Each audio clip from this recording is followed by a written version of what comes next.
안녕하세요. 14주차 강의가 되었습니다. 오늘은 1학기 벤처와 창업가 정신의 마지막 강의 시간입니다. 총 수업 시간은 15주차이기 때문에 오늘은 14주차 수업으로는 마지막이고요. 다음 주차에는 시험을 보게 됩니다. 그래서 오늘이 마지막 시간이다. 이렇게 보면 될 것 같아요. 그래서 한 학기 동안 벤처와 창업가 정신에 대해서 몇 가지를 생각해보는 시간을 가졌어요. 그래서 벤처와 창업가 정신에 대해서 다양한 이야기도 했고, 그리고 새롭게 세상을 보아야 되는 그런 부분도 이야기를 했습니다. 그래서 벤처와 창업가 정신은 매우 살아가는데 중요하다. 꼭 창업을 해서가 아니라 직장을 가든지 어느 부분에서든지 다르게 생각을 하고 어떤 부분에 대해서 고민을 하고 깊이 관찰을 할 수 있는 그러한 시야를 갖기를 바라는 마음으로 강의를 했고요. 이번 시간에는 마지막 시간이라 편하게 여러 가지 이야기를 하도록 하겠습니다. 그래서 전체적으로 이번 시간까지 하는 내용이 이제 시험 범위에 해당이 되고요. 시험 범위는 1강부터 시작해서 마지막 15주차의 지금인 마지막 강의까지가 시험 범위가 돼요. 그래서 단순하게 외워서 시험을 본다기보다는 이해를 하고 그 이해에 대한 폭을 가지고 시험에 응하면 좋은 결과가 있을 거라고 생각을 합니다. 그래서 열심히 한 학생들한테는 좋은 성적이 나갈 것이고요. 그리고 열심히 고민한 사람들한테는 좋은 성적이 나갈 겁니다. 그리고 과제나 중간중간에 퀴즈, 그리고 출석, 이런 부분에 대해서 반영이 되어서 성적이 매긴다는 거, 성적을 반영한다는 거 이해해주면 될 것 같습니다. 자, 기말고사에 대해서 이야기를 하도록 하겠습니다. 기말고사는 총 수업이 15주차인데 1학기가 마지막 주차인 15주차에 시험을 보게 됩니다. 우리가 지금 수업을 하는 거는 주간 동안에 좀 들으면 수요일날 강좌를 오픈을 하지만 수업 시간 일주일 안에 이제 수업을 들으면 출석으로도 인정을 해주고 그리고 과제도 그렇게 되면 인정을 해줬습니다. 그런데 시험은 같은 시간에 본다 하는 게 특이한 사항이고 그래서 같은 시간에 시험을 보게 되는데 원래 시험을 어떻게 볼까 이제 여러 가지 고민을 했죠. 그래서 여러 친구들이 이제 의견을 낼 줄 알았는데 많은 친구들이 의견이 없었어요. 그래서 기말고사는 어떠한 방식으로 시험을 보든지 큰 부담이 없구나 라고 생각을 했고요. 의견을 낸 친구들 중에 가장 많은 의견은 레포트로 대체하는 게 좋겠다 라고 하는 이야기가 많았고요.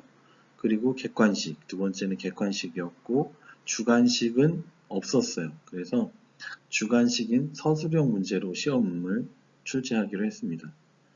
많은 사람들이 이제 원하는 방식이 있었으면 하려고 했는데 많은 친구들이 응답이 없었고 그리고 학교에서도 레포트보다는 시험을 보는 게 좋겠다라고 해서 여러분들이 이제 자유롭게 생각하고 한 부분을 풀 수 있는 그렇다고 해서 그냥 생각만으로는 풀 수 없죠. 어느 정도의 이론도 알아야 되고 기법도 분석하는 툴도 좀 알아야 시험을 잘 볼 수 있을 거라고 생각을 합니다. 자, 그래서 이제 시험의 문항수는 시험은 이제 주관식 서술형 문제이고 문제 해결 방식을 갖춘 문제입니다. 그래서 문제를 어떻게 해결하는지 정답은 없어요. 그래서 OX 어떤 친구는 객관식 문제를 내달라고 했는데 대학에 와서까지 객관식을 본다는 거는 정답 아니면 오답 이런 게 흑백의 논리잖아요. 그래서 이 세상은 완벽하게 옳거나 완벽하게 나쁘거나 하는 일들이 많지 않아요. 그래서 다양한 정답을 자기가 만들어가는 거죠. 인생에서 정답이 다양한 게 있겠죠. 나는 공무원이 되는 게 정답이야 라고 하는 사람도 있지만 꼭 그게 정답은 아니죠. 다른 사업을 할 수도 있고 직장을 다닐 수도 있고 프리랜서가 될 수도 있고 다양한 형태의 부분을 할 수 있기 때문에 어떤 거는 맞고 어떤 건 틀리고 하는 그런 부분이 아니다 하는 것을 설명을 드립니다. 시험 문항수는 5문제입니다. 그래서 5문제를 출제를 하고 5문제를 시간 안에 풀어서 제출하면 됩니다. 시험 일지는 6월 24일 수요일 수업시간, 여러분들 수업시간에 로그인해서 시험을 보시게 되면 됩니다. 시험 시간은 90분입니다. 90분 동안 시험이고 시험 방법은 자필 서술형입니다. 그래서 스스로 종이에다가 자필로 써야 된다. 컴퓨터 타이핑은 불인정한다 라는 거 설명을 합니다. 그래서 컴퓨터로 타이핑해서 내는 거는 점수를 인정하지 않겠다 라고 미리 얘기했기 때문에 컴퓨터 타이핑은 하지 않았으면 좋겠고요. 시험지 제출하는 방법은 지정한 양식의 자필로 서술한 문서를 사진을 찍거나 스캔해서 블랙보드에 업로드를 해주면 됩니다. 시간 내에 업로드를 해주면 되고 시간 초과가 되면 자동으로 시스템이 닫히기 때문에 업로드가 되지 않습니다. 그렇기 때문에 시간에 맞추어서 업로드를 해줬으면 좋겠다 하는 거예요. 그리고 시험 답안지는 카페, 우리가 레포트를 제출하는 카페 공지사항에 첨부 파일로 업로드를 해놨으니까 미리 출력해서 준비를 해놓았으면 좋겠습니다. 그래서 첨부 파일을 다운받아서 출력을 넉넉하게, 틀리면 다시 지우고 써야 될지 모르니까 넉넉하게 출력을 해서 그 출력된 용지, 양식에다가 다음 주 수업 시간에 시험 문제를 공지를 할 텐데 블랙보드에 공지를 하겠습니다. 그래서 블랙보드에 공지된 시험 문제를 보고 그 시간에 맞추어서 시험 문제를 작성을 하고 그리고 그 부분에 대해서 사진을 찍거나 스캔해서 업로드를 하면 됩니다. 그래서 부정행위를 하지 않을 거라고 생각을 하지만 부정행위는 다른 친구가 한 거를 똑같이 써서 낸다. 이거는 똑같은 답안지가 나왔다 하는 건 부정행위로 보도록 하겠습니다. 그래서 두 부정행위 모두 두 사람 모두 점수가 나가지 않는다 하는 거 이해를 하고요. 시험이 어렵진 않습니다. 어렵진 않고 단지 생각을 깊게 여태까지 한 학기 동안 수업한 그 부분에 대해서 깊게 생각을 했던 친구들은 쉽게 문제를 풀 수 있을 것 같고요. 그리고 전체 내용 중에 어느 부분에서 어떠한 기법 또는 분석 툴, 그 다음에 어떻게 해결하는지 이런 부분에 대해서 수업 시간에 이야기를 한 부분이 있어요. 그래서 그 부분에 대해서 그 부분들 미리 좀 공부를 해서 숙지를 해놓은 다음에 시험에 임하면 누구나 쉽게 풀 수 있지 않을까 싶고요. 그리고 오픈북이기 때문에 책을 봐도 되고 인터넷을 찾아도 되고 합니다. 근데 찾기보다는 자신이 생각한 거를 바로 쓰는 것이 시간 안에 쓸 수 있지 않을까 생각을 합니다. 그래서 단답형의 시험은 아닙니다. 그래서 뭐 간단하게 짧게 쓴다 그러면 생각을 안 했구나 이렇게 생각을 하도록 하겠습니다. 그래서 그 문제에 맞춰서 여러 가지 고민한 과정, 그 과정을 생각의 흐름대로 잘 작성을 하면 아마 좋은 점수를 받을 수 있을 것 같습니다.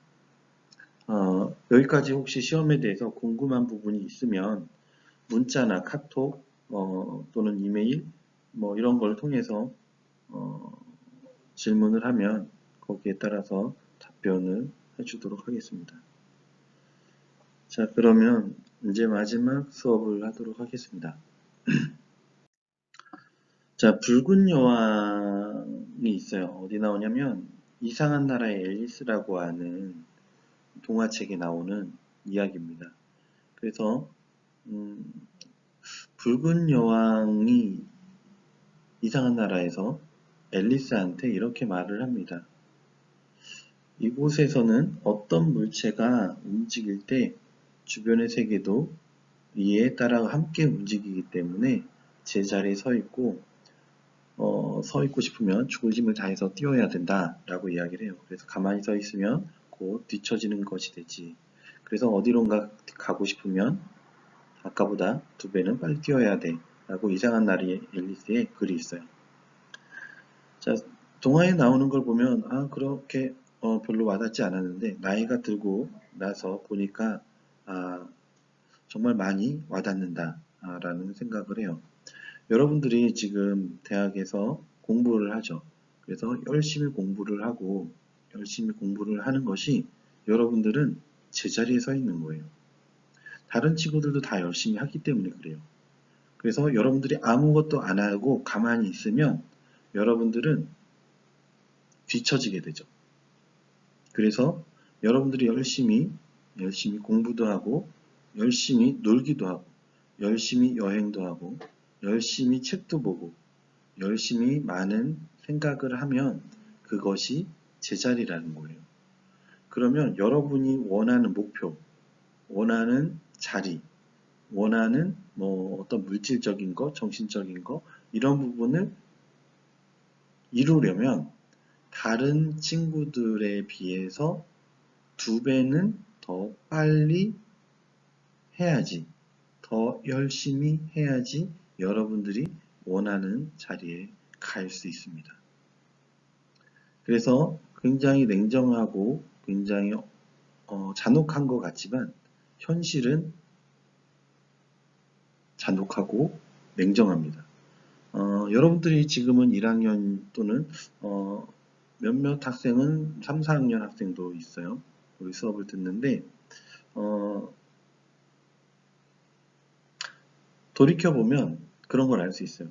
다 똑같이 사는 것 같은데 똑같은 21세기 2020년을 살아가는데 어떤 친구는 군대를 가죠. 군대를 가서 약 2년 후에 제대를 하고 보게 됩니다. 그러면 똑같은 시대를 살았는데 잠시 군대 갔다 왔을 뿐인데 그곳이 뭐라고 옛날 사람처럼 되어버렸다 하는 걸 알 수 있어요. 그래서 군대를 갔다 온 친구를 보면 왠지 아저씨 같아 보이고 시대에 뒤떨어져 보이거나 스타일이 마음에 안 들거나 하게 되죠. 그런 것은 많이 경험할 수가 있어요. 그래서 여러분들이 지금 코로나 시대가 펼쳐지면서 앞으로는 포스트 코로나 시대가 되겠죠. 그래서 온라인으로 수업을 하다 보니까 더 열심히 공부를 하는 경우도 생길 수 있고 온라인으로 하니까 대충 하지 하는 친구들도 생길 거예요. 요령이라는 게 생기기 때문이죠. 그래서 어떤 친구들은 더 열심히 해서 더 원하는 목표로 갈 수 있고 어떤 친구들은 그렇지 못하고 새로운 부분에 대한 학습이 되지 않아서 경험이 되지 않아서 새로운 어떠한 문제가 발생하면 해결할 수 있는 능력이 약간은 떨어질 수도 있다 하는 부분이 아주 냉정한 현실입니다. 여러분들이 학교에서 공부를 하는 거는 예행 연습이에요. 예행 연습이라고 하는 거는 다른 어떠한 형태보다 위험보다 그런 것들을 미리 학습을 해서 그러한 어려움과 위험이 오면 대처할 수 있는 능력을 키우고자 하는 것이 수업입니다. 수업에서 완벽한 모든 대처를 할 수 없는 것은 나도 알고 여러분도 알아요. 그렇지만 안 하는 것보다는 훨씬 좋다 하는 거예요. 그래서 여러분들은 지금 하는 수업, 온라인으로 하는 수업이 때로는 지루하고 다른 것이 더 재밌는 것이 있을지라도 늘 익숙하고 재미있는 것을 하는 것보다는 새롭고 배울 수 있고 새로 경험할 수 있고 하는 부분을 하는 것이 매우 중요하다 하는 것이 이번 한 학기 동안의 수업에서의 핵심입니다. 그래서 작은 부분이지만 열심히 노력하다 보면 여러분들이 원하는 목표, 원하는 자리, 원하는 어떠한 형태가 되어 있을 거다라고 보여집니다. 그러면 여러분은 잉여인간에서 탈출했나요? 잉여인간이라고 하는 것은 20세기 대중사회가 출현하면서 등장한 조직되지 않은 대중, 절망적이고 증오로 가득한 개인들의 집합, 계급의 실패자, 어떤 공동체에도 속하지 않는 잉여 집단을 의미해요. 그래서 잉여인간은 우리 문학계의 대표적인 작가인 손창섭이 1958년에 만든 소설의 제목이에요. 이 소설에서는 전쟁 후 남겨진 수동적이고 비현실적이면서 무기력한 인물들을 잉여인간이라고 칭했습니다. 여러분들은 잉여인간인지 아니면 잉여인간에서 탈출했는지 한번 생각해 보면 좋을 것 같습니다. 그래서 여러분들이 속해 있는 단체, 속해 있는 집단 부분에서 여러분만의 목적이 있어야 된다는 거죠. 그래서 그런 부분이 충분히 있을 때 여러분들은 잉여인간에서 탈출할 수 있다 라는 거예요. 그래서 그 부분을 여러분들이 한번 생각해 보고 싶어서 넣었고요. 자, 여러분들은 이제 취업이라고 하는 의미에 대해서 생각을 해봤나요? 그러면 구체적인 진로의 계획은 있나요? 만약에 있다면 스스로 결정한 계획인가요? 아니면 주변, 특히 부모님이나 친구의 권유나 시선으로 결정된 것인가요? 여러분들이 대학을 온 것도 마찬가지죠. 여러분들이 왜 대학을 왔는지 이제 벌써 한 학기가 지났어요.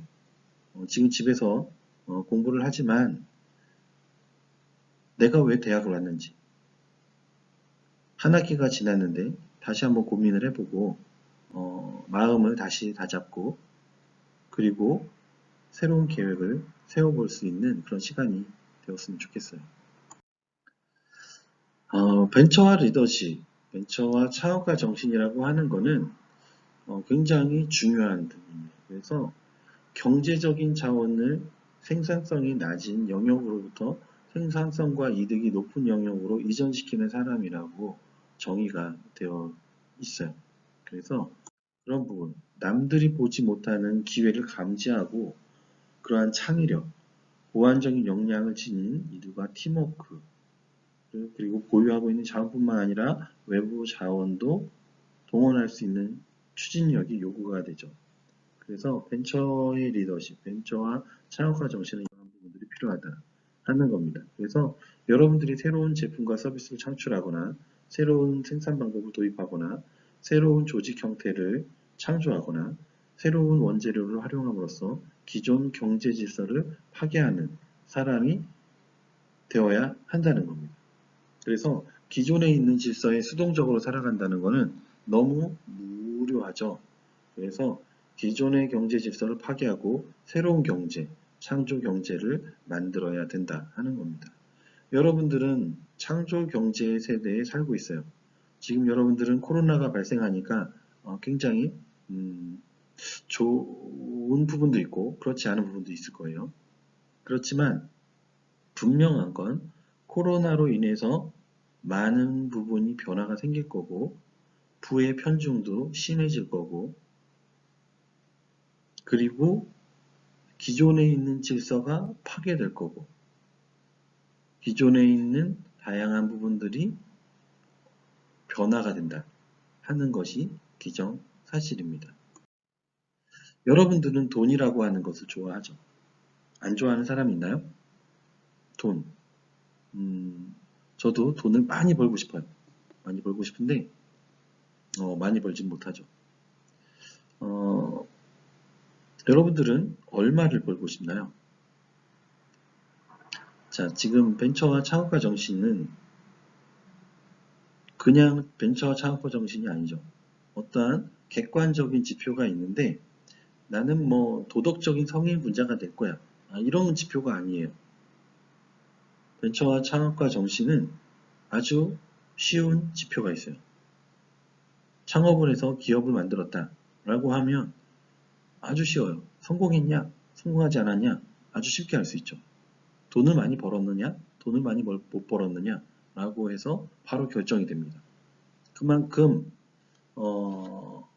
기업은 쉽게 평가할 수 있는 기준이 있죠. 여러분들도 돈을 벌고 싶을 거예요. 자, 여러분들이 돈을 얼마나 벌고 싶나요? 여러분들이 10년 동안 돈을 얼마를 벌 수 있을까요? 여러분들이 지금 20살이니까 10년 후, 30살이 됐겠죠? 자, 30살까지 돈을 벌면 얼마를 벌 것 같아요? 아니면 20년, 여러분들이 지금 20살이니까 40, 40살이 되었을 때 얼마나 돈을 벌 수 있을 것 같아요? 그동안 돈을 모아야 되겠죠? 그러면 얼마의 돈이 만들어질까요? 한번 생각해 봐요. 1억? 10억? 100억? 이렇게 벌 수 있을까요?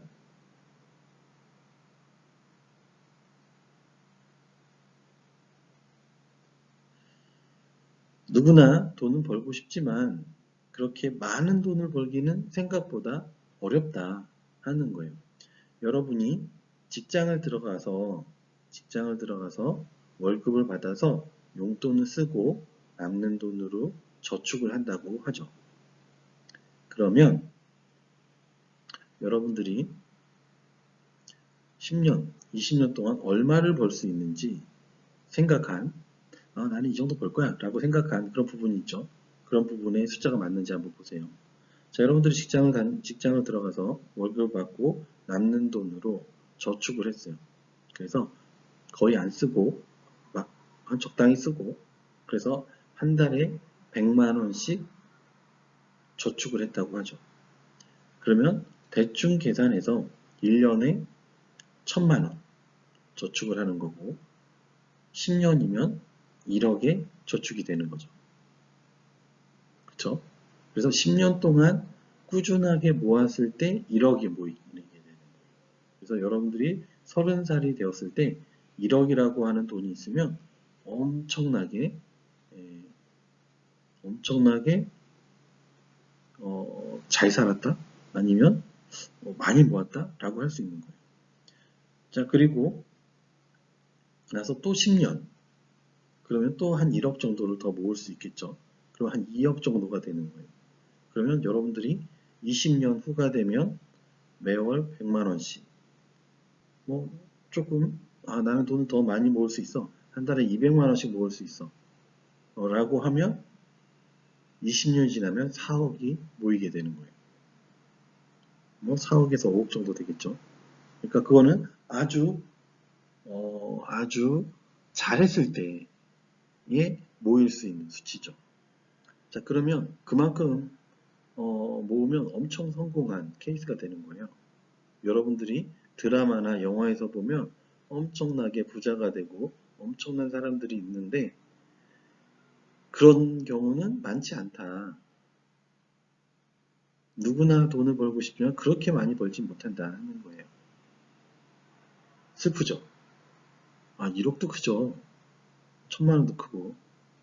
그렇죠? 그런데 굉장히 슬픈 현실인 것 같아요. 자, 그러면 나는 그거보다 더 많이 벌 수 있어. 더 많이 저축할 수 있어. 이렇게 생각할 수 있지만 절대 그렇지 않습니다. 돈을 더 많이 벌어도 저축을 그렇게 많이 하는 거는 쉽지 않아요. 버는 만큼 씀씀이가 커지기 때문이죠. 그래서 여러분들은 20살, 대학을 졸업하면 24살, 취업을 준비해서 취업을 하거나 그러면 빨라야 25, 군대 갔다 오면 26, 뭐 재취업 뭐 여러 가지 교육을 받고 해서 또 하면 뭐 26, 7, 8, 9, 뭐 이때쯤 취업을 하게 돼요. 그때부터 10년, 그러면 38, 그때부터 또 10년은 48 이렇게 되죠. 그쵸? 굉장히 슬프죠. 그 중간에 여자친구도 사귀거나 남자친구도 사귀어야 되니까 차도 있어야 되고 또는 여러 가지 가방도 있어야 되고 옷도 있어야 되고 이런 것들을 산단 말이에요. 그런 것들이 지금보다 나이가 들면서 쓰는 폭이 점점 더 커져요. 점점 더 커지기 때문에 어, 굉장히 돈이 많이 들어가요. 거기다가 정말 인생의 반려자, 인생의 동반자를 만나게 되면 결혼을 하게 되죠. 결혼을 하면 둘이 모아서 더 빨리 모을 수도 있어요. 근데 둘이 결혼해서 한 집에 살면 더 많이 모을 것 같은데 실질적으로 더 많이 모아요. 근데 중간에 아기가 태어나죠. 그러면 아기 키우느냐고 돈이 또 많이 들어가죠. 이런 식으로 해서 하다 보면 실질적으로 먹고 사는 거지 돈을 모은다 하는 거는 매우 어려운 형태가 됩니다. 이게 현실이에요. 그래서 나는 10년 후 30살이 되면 엄청난 부자가 돼 있을 거야. 엄청 좋은 회사를 다니고 있을 거야. 라고 생각할 수 있겠죠. 또 40살이 되면 안정적으로 살 수 있을 거야. 라고 하지만 그렇지 않다. 그게 현실이다. 그래서 다른 사람보다 조금 더 발전적으로 안정적으로 살려면 지금 더 노력을 해야 된다 하는 게 핵심적인 내용입니다. 돈을 벌려면 어떻게 하면 될까요? 직장을 다니면 돈을 벌까요? 사업을 하면 돈을 벌까요? 직장을 다니면 안정적이긴 하지만 돈을 많이 못 벌 것 같고, 사업을 하면 돈은 많이 벌 것 같지만 불안정하고, 그렇죠. 자, 토니 세이라고 하는 친구가 있어요. 1973년생인데, 46, 7? 이렇게 됐네요, 만으로. 그렇게 됐는데, 어느 나라 사람 같아요? 이 친구는 중국계, 대만 사람입니다. 대만 친구인데, 미국에 유학을 와서 미국에 살아요. 그래서 이 친구가 24살 때 창업을 했어요. 링크 익스체인지라고 하는 창업을 해서, 벤처 기업이 되었고, 26살에 회사를 팔았는데 4천만 달러, 4천만 달러에 팔았어요. 4천만 달러면 약 800억 원 정도 되는데 약 2년 만에 돈을 800억을 번 거예요. 어마어마하죠. 내가 10년 동안 해도 1억 벌기가 힘든데 2년 만에 그것도 26살에 800억을 버는 거예요. 여러분들은 어떻게 이렇게 벌 수 있을까요? 창업을 해야 되겠죠. 그렇죠.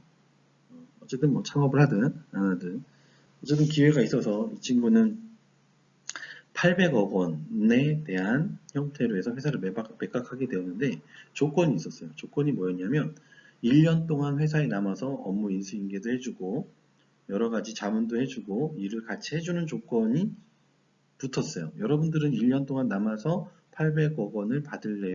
아니면 32억을 받을래요? 1년 동안 남으면 800억 원을 받고 1년을 안 남고 바로 퇴사를 하면 32억을 받는 거예요. 여러분은 어떤 선택을 할 걸까요? 1년 동안 더 있으면 768억이 더 생기는데 1년 동안 남아서 더 일을 하겠죠. 저도 남아서 더 일을 할 것 같아요. 그런데 토니 씨에 않고 바로 사직하는 거를 결정을 합니다. 충격적이죠. 그래서 32억만 받고 회사를 그만두게 되죠. 훗날 자신이 저서에서 뭐라고 얘기했냐면 그때 왜 그렇게 바보 같은 짓을 했어요?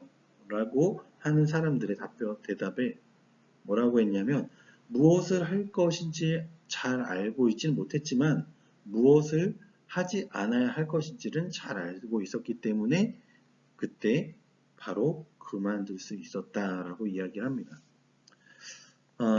그리고 나서 그 친구가 회사를 만들었어요. 뭐를 만들었냐면 자포스라고 하는 회사를 만들었어요. 무슨 회사일까요? 자, 여러분들이 보듯이 이 회사는 무슨 회사? 쇼핑몰이에요. 쇼핑몰. 무엇을 파는 쇼핑몰일까요? 이 회사는 무엇을 파는 쇼핑몰일까요? 바로 로고에 있듯이 신발 쇼핑몰입니다. 그래서 신발을 파는 쇼핑몰을 창업을 해서 회사를 만들었고, 그리고 그 회사를 통해서 지금은 많은 직원들과 같이 생활을 하고 있어요. 그래서 그 친구는 이제 26살부터 36살까지 약 10년 동안 온라인 신발 가게를 운영을 했고요. 쇼핑몰을 한 거예요. 여러분들도 쇼핑몰에서 물건 많이 사잖아요. 그렇게 쇼핑몰을 운영을 했고, 그리고 나서 36살에 회사를 팝니다. 회사를 팔아요. 자, 이런 쇼핑몰이에요. 신발을 이렇게 파는 쇼핑몰입니다. 자, 그래서 2009년에 아마존에 12억 달러에 매각합니다. 12억 달러. 자, 얼마예요? 12억 달러면? 10년 만에 12억 달러.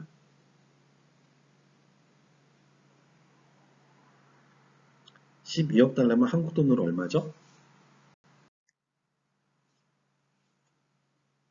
1조 2천억이죠. 연매출 12억 달러인 회사, 직원 1600명의 회사. 신발 팔아서 12억 달러를 벌어요. 1년에. 그래서 이 회사를 12억 달러에 팔았어요. 어마어마하죠. 그리고 그 돈으로 4천억을 들여서 폐 도시를 건설을 합니다. 다 부서진 폐 도시를 사서 4천억에 사서 재생을 하는데 거기에 다운타운 프로젝트를 실행을 해요. 그래서 누구나 창업을 하려면 와서 창업을 해 라고 하면서 다운타운 프로젝트를 하고 이쪽에서는 창업을 하기 위해서 창업한다 그러면 창업 자금도 지원해주고 여러 가지를 합니다. 그래서 이렇게 다운타운을 만들어서 굉장히 사람들이 이제 많이 모이게 되는 그러한 새로운 도시를 만들게 됐어요. 토니 셰이는 독특한 기업 문화를 가지고 있어요. 그래서 고객을 위한 극단까지 간 서비스를 추구하는 회사예요. 미국에서 가장 일하기 좋은 100대 기업 중에 6위입니다. 여러분들은 들어보지 못했죠? 그래서 그런 자포스라는 회사고요. 어떤 경우가 있냐면 한 고객하고 7시간 28분 통화한 그런 기록도 있고요. 피자집을 찾아주는 것도 해주고 경쟁사 가격을 비교해주기도 하고 어머니가 신을 신발을 찾아서 신발을 사줬는데 어머니가 돌아가셔가지고 가서 위로해주는 경우도 있었고요. 110% 최저가 보상제를 하는 경우도 있었고요. 그리고 24시간을 4개 조로 근무를 해요. 그러면 하루에 몇 시간 근무하죠? 6시간 근무하는 거예요. 그래서 6시간 근무하는 아주 획기적인 회사죠. 그리고 콜센터 전체가 정직원이에요. 그리고 여러 가지 핵심 가치가 있는데 서비스를 통해 와우 경험을 선사한다. 변화를 적극 수용하고 추진한다. 재미와 약간의 희한함을 창조한다. 모험정신과 독창성, 열린 마음을 유지한다. 성장과 배움을 추구한다. 적극적이고 솔직하며 열린 관계로 의사소통을 한다. 긍정적인 팀 정신과 가족 정신을 조성한다. 좀 더 적은 자원으로 좀 더 많은 성과를 낸다. 열정적이고 결연한 태도로 임한다. 겸손한 자세를 가진다. 라는 게 기업의 10가지 사원입니다. 자, 1조를 불면 여러분들은 무엇을 할 건가요? 젊고 똑똑한 젊은이라면 새로운 것을 창조해야 합니다. 더 이상 은행가와 컨설턴트의 길로만 가서는 안 됩니다. 안정적인 것뿐만 아니라 인적 자원의 재분배가 필요합니다. 불모의 도시에서 새로 뿌리 내려서 일자리도 만들고 지역 경제를 재건해야 됩니다. 마이크로 임팩트 작지만 강력한 충격을 주면 이런 새로운 경제를 건설할 수 있습니다. 우리는 2025년까지 10만 개의 일자리를 만들 것입니다. 자, 여러분들은 이러한 마인드를 가질 건가요? 1조를 여러분들이 벌면 이러한 사회에 가치 있는 일을 해야 된다는 거예요. 나는 돈을 많이 벌면 그냥 놀고 편히 쉴 거야. 나는 놀고 여행 다니고 하고 싶은 거 다 해야지 이렇게 하는 것이 아니다 하는 거예요.